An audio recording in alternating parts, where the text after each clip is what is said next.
जय भीम, नमो बुद्धाय। पिछले भाग में आपने सुना कौन कौन सी बातें हैं जो धम्म में नहीं हैं।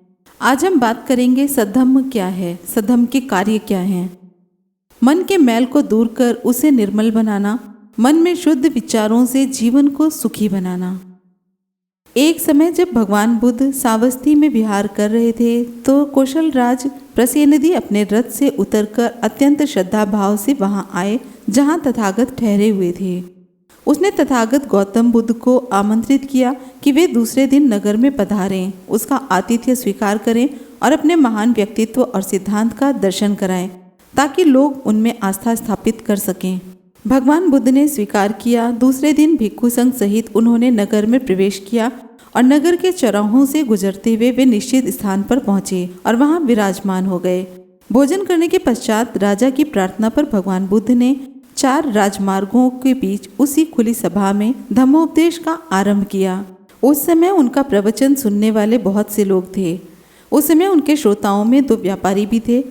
उनमें से एक ने सोचा, महाराज ने यह कितनी बड़ी बुद्धिमानी की बात की है कि इस प्रकार का सार्वजनिक धम्मोपदेश करवाया है। ये उपदेश कितने व्यापक हैं और ये उपदेश कितने गहरे हैं। दूसरे ने सोचा, महाराज ने यह क्या मूर्खता की है कि इस प्रकार इस आदमी से उपदेश दिलवाने के लिए इसे यहाँ लाए हैं। जिस प्रकार एक बछड़ा अपनी माँ के पीछे पीछे उस गाड़ी से बंधा हुआ चलता है जिसे वह गाय खींचती है, उसी प्रकार यह बुद्ध राजा से बंधा हुआ है। दोनों व्यापारी नगर से निकलकर एक सराय में पहुंचे जहां दोनों साथ साथ ठहरे। सुरापान करते समय जो भला व्यापारी था उसे उन चातुर महाराजिक देवताओं ने सुरक्षित रखा जो संसार पर दृष्टि रखते हैं। इसके विपरीत दूसरे को किसी दुष्ट वन देवता ने तब तक पीते रहने की प्रेरणा दी जब तक वह नशे में और नींद में बेहोश नहीं हो गया। वह सराय के पास ही सड़क पर पड़ा था।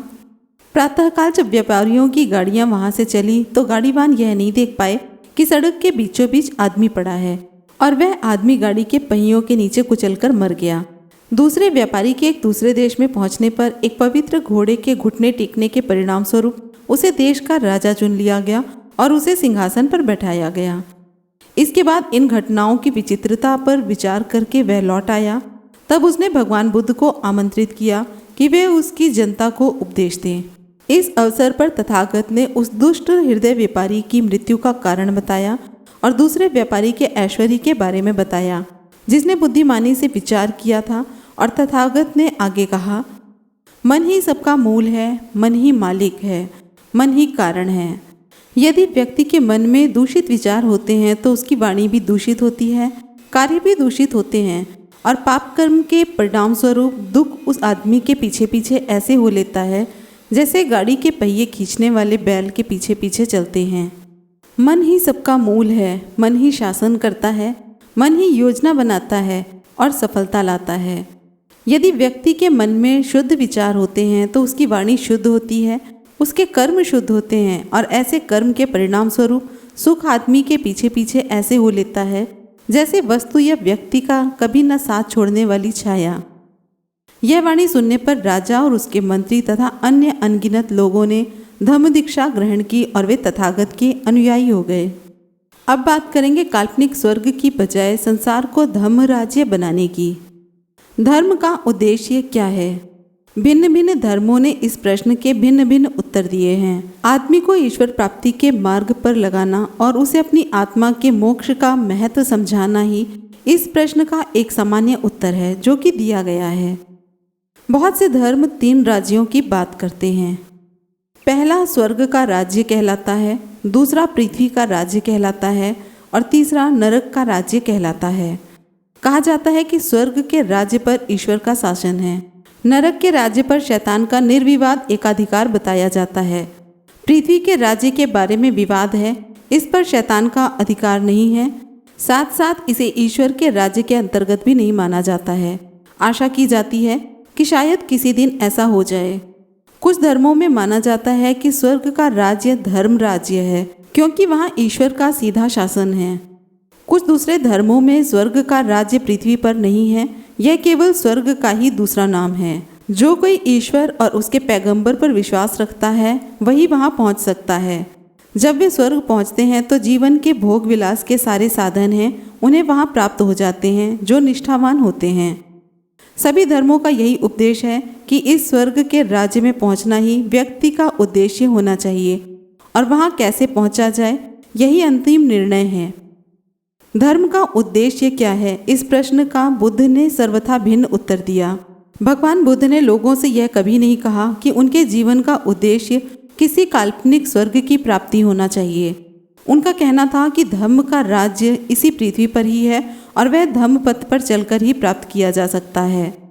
उन्होंने लोगों से कहा कि यदि वे अपने दुख का अंत करना चाहते हैं तो हर किसी को एक दूसरे के साथ सदाचार पूर्ण व्यवहार करना सीखना चाहिए और इस प्रकार पृथ्वी को धम्म राज्य बनाना चाहिए।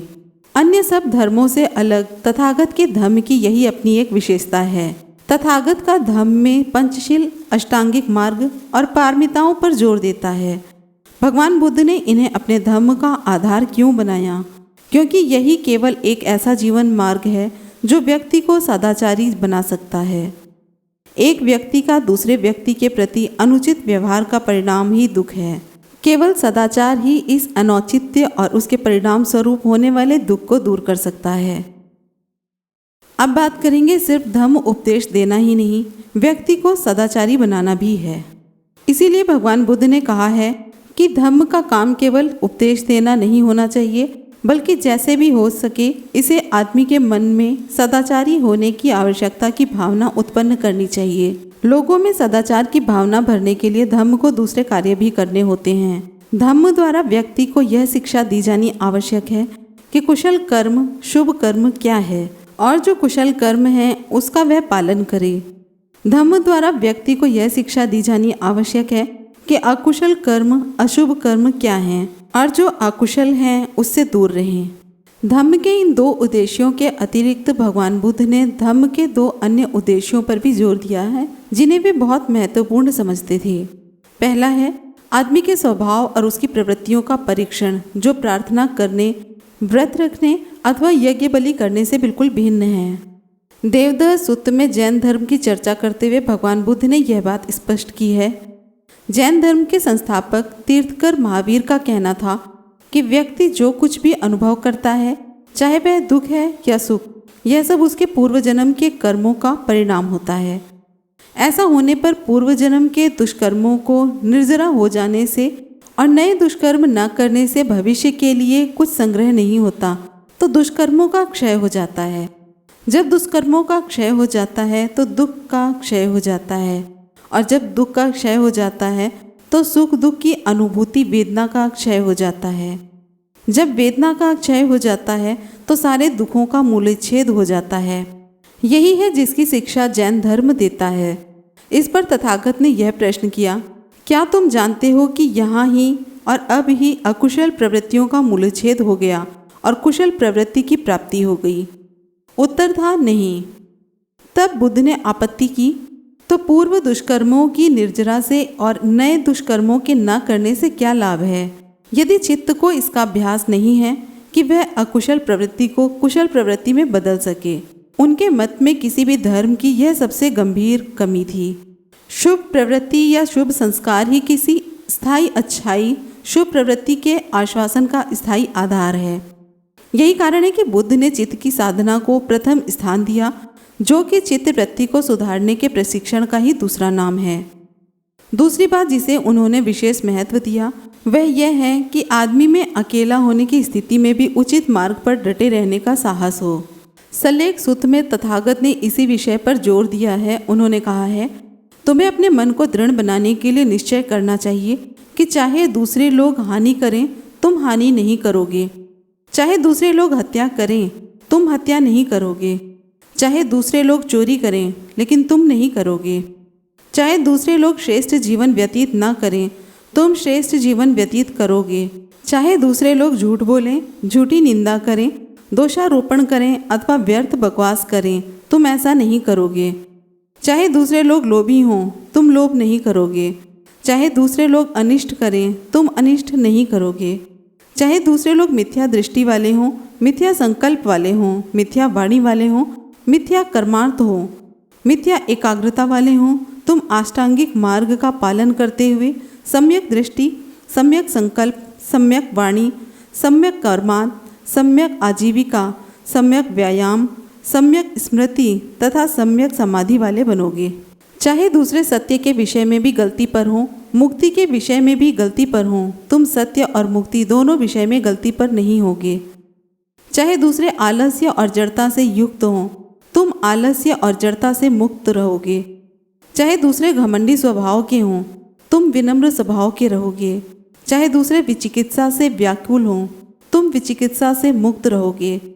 चाहे दूसरे क्रोधी हों, द्वेषी हों, ईर्ष्यालु हों, कंजूस हों, धन लोलुप हों, ढोंगी हों, ठग हों, बाधक हों, घमंडी हों, दुस्साहसी हों, कुसंगत वाले हों, लापरवाह हों, अविश्वासी हों, निर्लज्ज हों, चरित्रहीन हों, अशिक्षित हों, सुस्त हों तथा मूर्ख हों, तुम इनके सबके विपरीत रहोगे।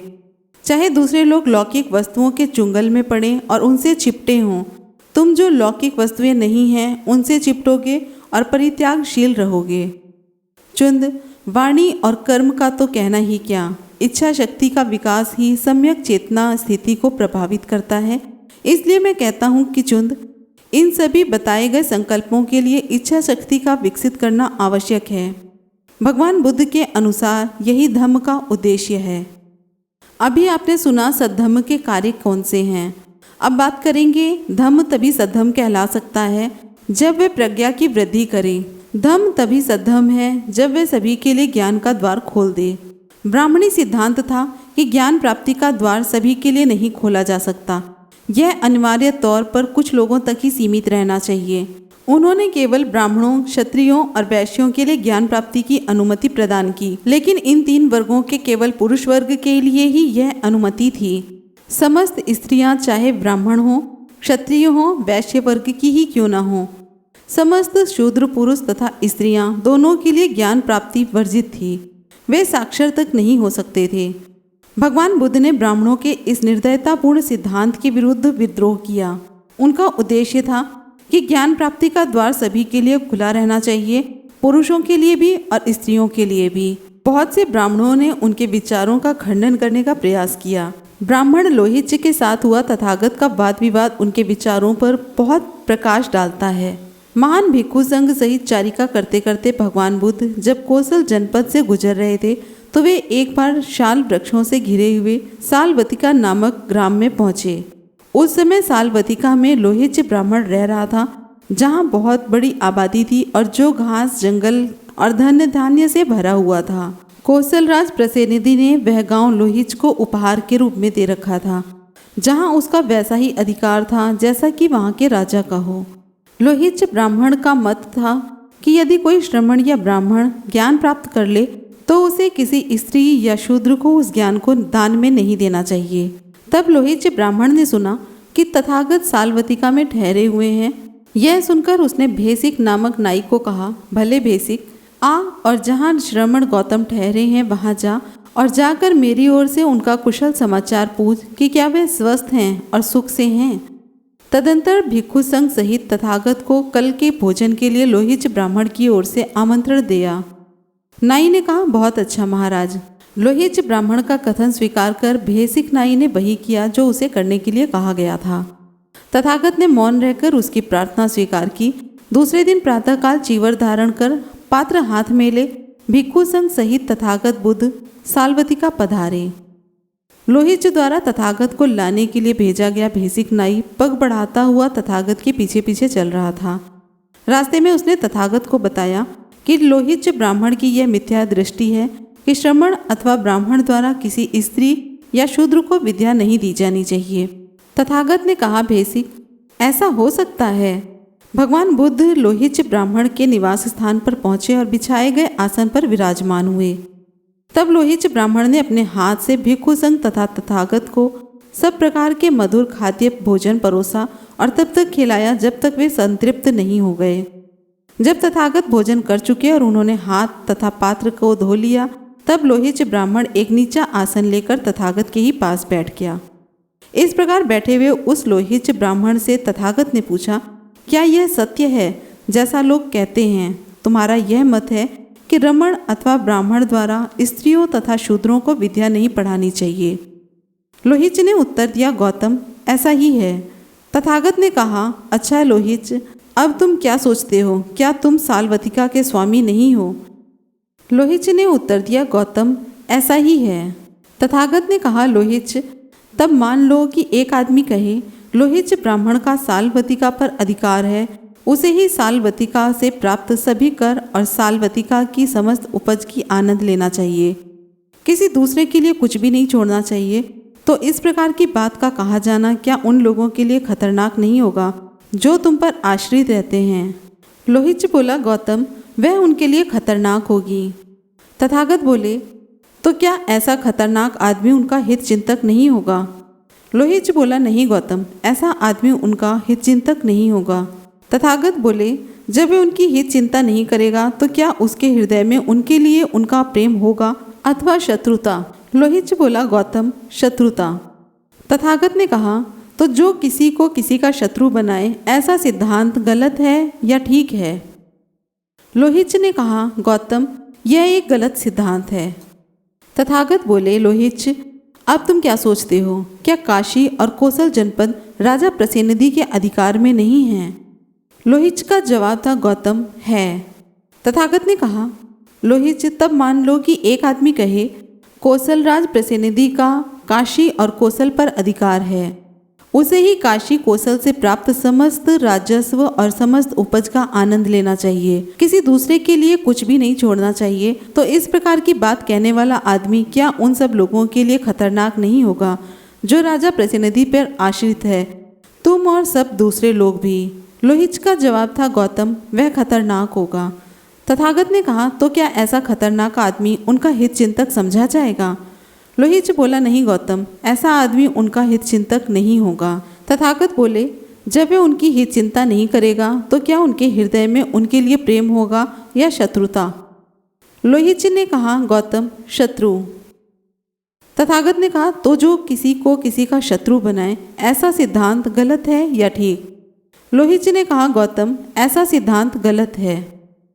तथागत ने कहा, लोहिच, तो तुम यह बात स्वीकार करते हो कि जो यह कहे, क्योंकि सालवतिका पर तुम्हारा अधिकार है, इसलिए सालवतिका के समस्त राजस्व और सारी उपज का तुम्हें ही उपभोग करना चाहिए, किसी दूसरे को कुछ भी नहीं देना चाहिए। और जो यह कहे, क्योंकि काशी और कोसल जनपद पर राजा प्रसेनदि का अधिकार है, इसलिए राजा प्रसेनदि को ही काशी कोसल के समस्त राजस्व और समस्त उपज का उपभोग करना चाहिए। तो ऐसा आदमी उन सब लोगों के लिए जो तुम पर आश्रित हैं, अथवा उन सब लोगों के लिए जो तुम्हारे सहित कोसल राज प्रसेनदि पर आश्रित हैं, खतरनाक नहीं होगा। जो दूसरों के लिए खतरनाक होंगे वे उनके हित चिंतक नहीं होंगे और उनके हृदय में शत्रुता होगी। और जो सिद्धांत किसी को किसी का शत्रु बनाए, यह गलत सिद्धांत है। तो लोहिच, जो आदमी यह कहता है कि श्रमण और ब्राह्मण द्वारा स्त्रियों और शूद्रों को विद्या नहीं देनी चाहिए, वह आदमी भी उस आदमी के ही समान है। इसी प्रकार ऐसा आदमी उन दूसरों के पद पर रोड़े अटकाने वाला ही होगा और उनका हित चिंतक नहीं होगा। इसी प्रकार ऐसा आदमी उनका हित चिंतक न होने के कारण उनका शत्रु हो जाएगा। और जो सिद्धांत किसी को भी किसी का शत्रु बनाए, वह सिद्धांत गलत है। अब बात करेंगे, धम्म तभी सद्धम्म है जब वह यह भी शिक्षा देता है कि केवल विद्वान होना पर्याप्त नहीं है, अन्यथा यह पांडित्य प्रदर्शन मात्र होगा। धम्म तभी सद्धम्म है जब यह शिक्षा देता है कि सिर्फ विद्वान मत बनो, ज्ञान का प्रकाश फैलाओ। एक बार जब भगवान तथागत सम्यक संबुद्ध कौशाम्बी के सुस्वर विहार में ठहरे हुए एकत्रित जन समूह को धम्मोपदेश दे रहे थे, उस समय वहीं कौशाम्बी में ही एक ब्रह्मचारी लोगों में उपदेश कर रहा था। उस ब्रह्मचारी को अभिमान था कि उसके मुकाबले में कोई भी शास्त्र का जानकार नहीं था और तर्क में किसी अन्य को अपने समान ना पाकर वह जहाँ कहीं जाता अपने हाथों में एक जलती हुई मशाल लेकर जाता था। एक दिन किसी नगर के बाजार में एक आदमी ने उसे इस प्रकार देखकर उसके इस विचित्र आचरण का कारण पूछा। इस पर उसने उत्तर दिया, संसार में इतना अधिक अंधकार है, लोग इतने बहकावे में हैं कि मैं मशाल लेकर चलता हूँ ताकि जहाँ तक हो सके मैं इसे प्रकाशित कर सकूँ। यह देखकर तथागत ने उस ब्रह्मचारी को संबोधित किया, अरे यह सब क्या है? यह मशाल लिए तुम क्यों घूमते हो? ब्रह्मचारी ने उत्तर दिया, सभी आदमी अज्ञान और अंधकार से इतने घिरे हैं कि मैं उन्हें रास्ता दिखाने के लिए यह मशाल लेकर फिरता हूँ। तब भगवान बुद्ध ने फिर उससे पूछा, तो क्या तुम इतने विद्वान हो कि धर्म ग्रंथों में जिन 4 प्रकार की विद्याओं, शब्द विद्या, नक्षत्र विद्या, राजविद्या तथा युद्ध विद्या का उल्लेख है, तुम उन सबके जानकार हो। ब्रह्मचारी को मजबूर होकर यह मानना पड़ा कि उसे इनकी जानकारी नहीं है। उसने अपनी मशाल फेंक दी। तब भगवान बुद्ध ने इससे आगे और यह कहा, यदि कोई आदमी चाहे पंडित हो और चाहे अपंडित, यदि वह स्वयं को महान समझकर दूसरों को तुच्छ समझता है, तो वह उस अंधे की तरह है जो स्वयं अंधा होकर भी दूसरों को मशाल दिखाता फिरता है।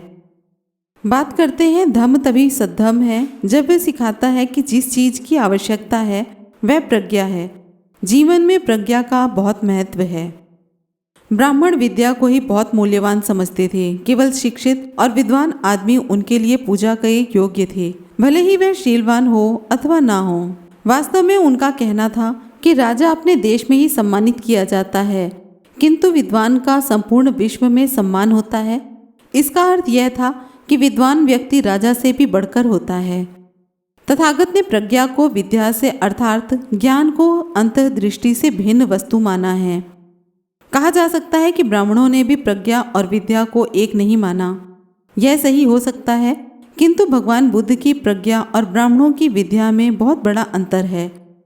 भगवान बुद्ध ने अगंतुर निकाय में आए अपने एक प्रवचन में इस अंतर को स्पष्ट कर दिया। एक बार भगवान बुद्ध राजगृह के समीप वेलुवनाराम के कलंद कनिवाप में ठहरे हुए थे। उस समय मगध का एक बड़ा अमात्य वर्षकार ब्राह्मण भगवान बुद्ध के दर्शनार्थ आया। अभिवादन करने और कुशल क्षेम पूछने के बाद वह एक ओर बैठ गया। इस प्रकार बैठे हुए वर्षकार ब्राह्मण ने भगवान बुद्ध से कहा, श्रमण गौतम, हम ब्राह्मण उस आदमी को ही बहुत विद्वान और महान घोषित करते हैं जिसमें 4 प्रकार के गुण हों। वे 4 गुण कौन से हैं? श्रमण गौतम, पहला गुण विज्ञ होता है। वह जो कुछ भी सुनता है, सुनते ही उसके अर्थ को समझ जाता है और कहता है कि इस कथन का अर्थ यह है। दूसरा गुण है, इसके साथ ही उसकी स्मरण शक्ति अच्छी होती है। वह बहुत पुरानी कही गई बात या की गई बात को याद रख सकता है और बता सकता है। तीसरा गुण है, अपने गृहस्थी के कार्यों में कुशल और परिश्रमी होता है। और चौथा, वह यह जानने की क्षमता रखता है कि क्या करना उचित होगा, क्या व्यवस्था उचित होगी।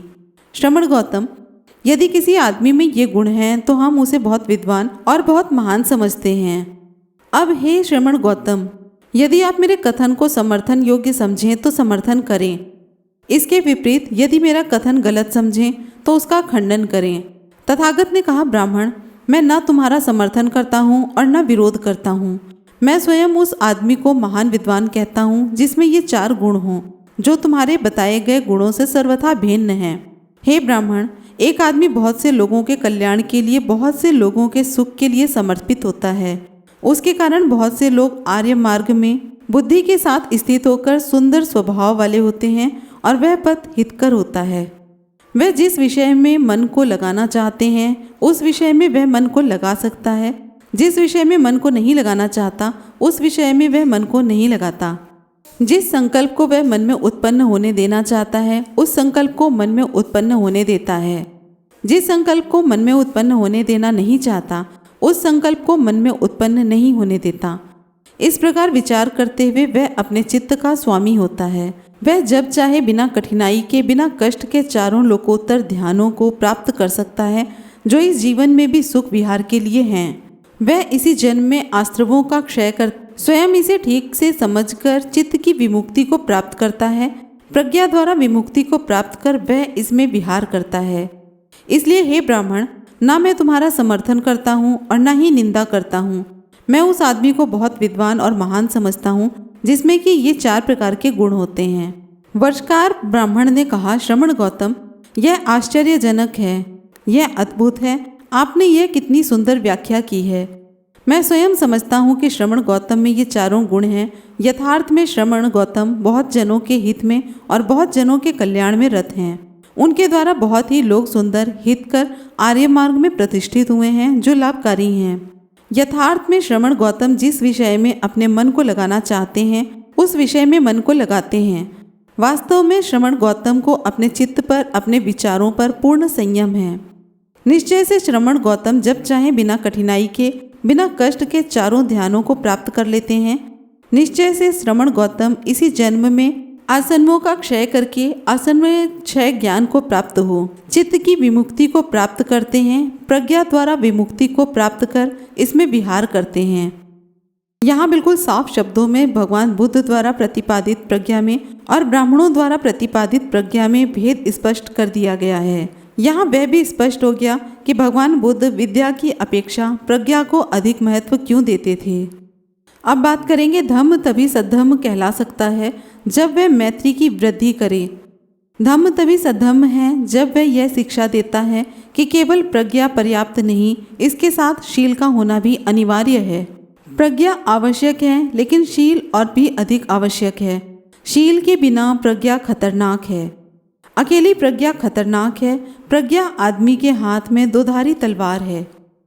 शीलवान आदमी के हाथ में होने पर यह खतरे में पड़े हुए आदमी की रक्षा कर सकती है, लेकिन शील रहित आदमी के हाथ में होने पर यह किसी की हत्या भी करा सकती है। इसलिए प्रज्ञा से भी शील अधिक महत्वपूर्ण है। प्रज्ञा विचार धम्म अथवा सम्यक विचार है। शील आचार धम्म है, सम्यक आचरण है। भगवान बुद्ध ने शील के 5 मूलाधार निश्चित किए हैं। एक का संबंध जीव हिंसा से है, दूसरे का संबंध चोरी से है, तीसरे का संबंध काम भोग संबंधी मिथ्याचार से है, चौथे का संबंध झूठ बोलने से है, पांचवें का संबंध नशीले पदार्थों का सेवन करने से है।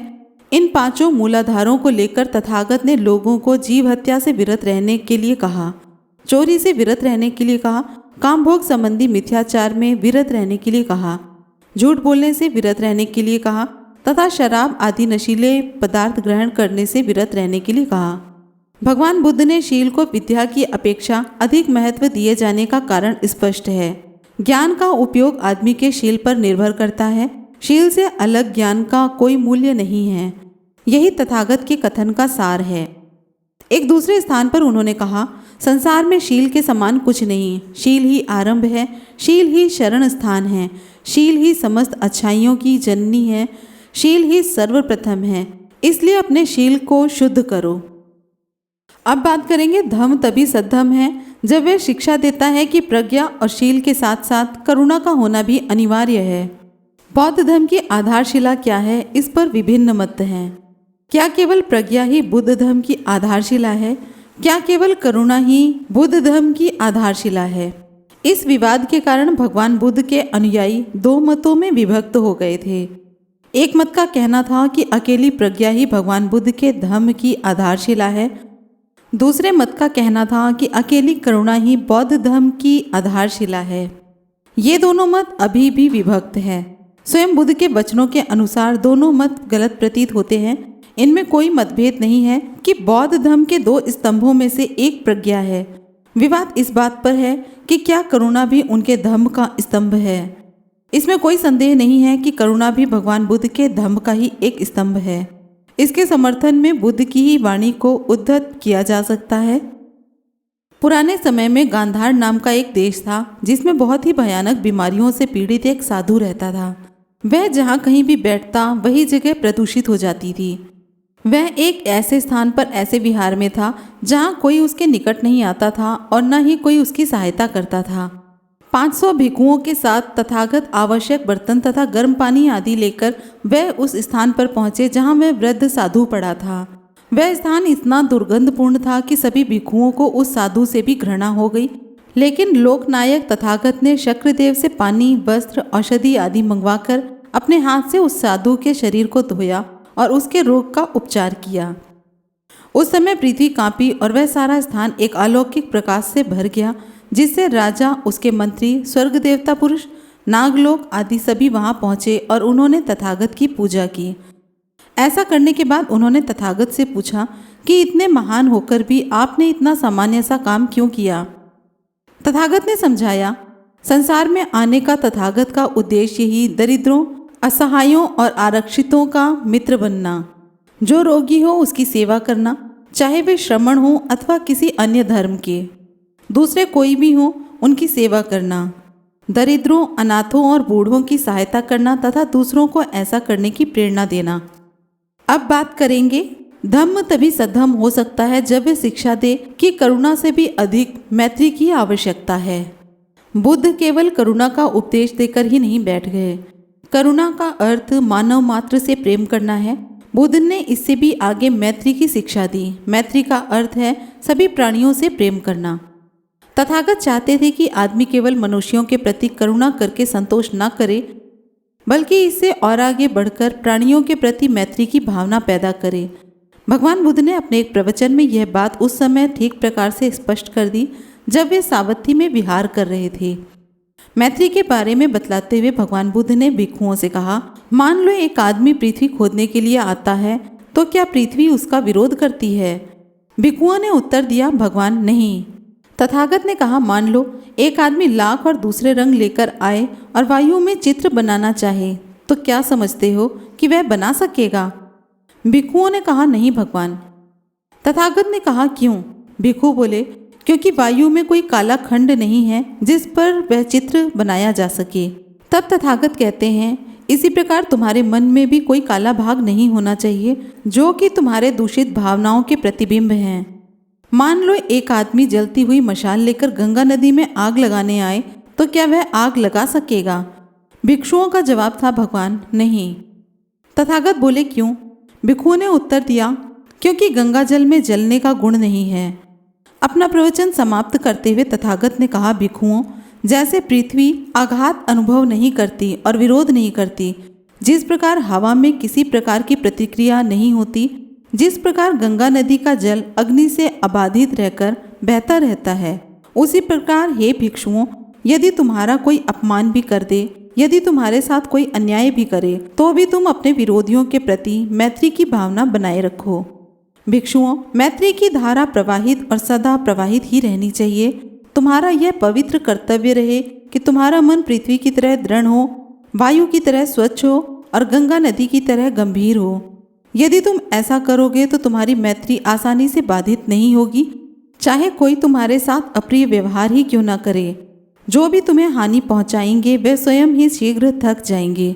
तुम्हारी मैत्री की परिधि विश्व की तरह असीम होनी चाहिए और तुम्हारी भावना विशाल हो, जिसे मापा भी ना जा सके, जिसमें कहीं द्वेष का विचार भी पैदा ना हो पाए। मेरे धर्म के अनुसार करुणा का अभ्यास ही पर्याप्त नहीं है, मैत्री का अभ्यास भी किया जाना आवश्यक है। अपने प्रवचन में भगवान बुद्ध ने भिक्षुओं को एक कथा सुनाई जो स्मृति में रखने के योग्य है। एक समय सावत्ती में विदेशिका नाम की एक संपन्न स्त्री रहती थी, जिसकी ख्याति थी कि वह बहुत सुशील, विनम्र और बहुत मृदु व्यवहार की थी। उसकी एक नौकरानी थी जिसका नाम काली था। वह बहुत बुद्धिमान थी। वह बहुत सुबह उठने वाली और दिल लगाकर अपना काम करने वाली थी। एक दिन काली ने सोचा, क्या मेरी मालकिन को, जिसकी इतनी ख्याति है, क्रोध आता ही नहीं, अथवा वह अपना क्रोध प्रकट नहीं करती, अथवा मैं अपना काम इतनी अच्छी तरह करती हूँ कि क्रोध होने पर भी वह क्रोध प्रकट नहीं करती। मैं उसकी परीक्षा लूंगी। इसलिए दूसरे दिन वह विलंब से उठी। मालकिन ने काली को आवाज दी। लड़की ने उत्तर दिया, हाँ मालकिन। मालकिन ने कहा, तो इतनी देर करके क्यों उठी? काली बोली, मालकिन कुछ बात नहीं। मालकिन बोली, दुष्ट लड़की, कहती है कोई बात नहीं। मन ही मन कहते हुए मालकिन क्रोधित और अप्रसन्न हो गई। यद्यपि वह क्रोधित है, फिर भी उसने क्रोध प्रकट नहीं किया। नौकरानी ने सोचा, ऐसा इसलिए है क्योंकि मैं अपना काम इतनी अच्छी तरह से करती हूँ कि उसने अपना क्रोध नहीं दिखाया। मैं उसकी और परीक्षा लूंगी। इसलिए दूसरे दिन वह और भी अधिक देर करके उठी। मालकिन ने फिर से आवाज लगाई। काली ने उत्तर दिया, हाँ मालकिन।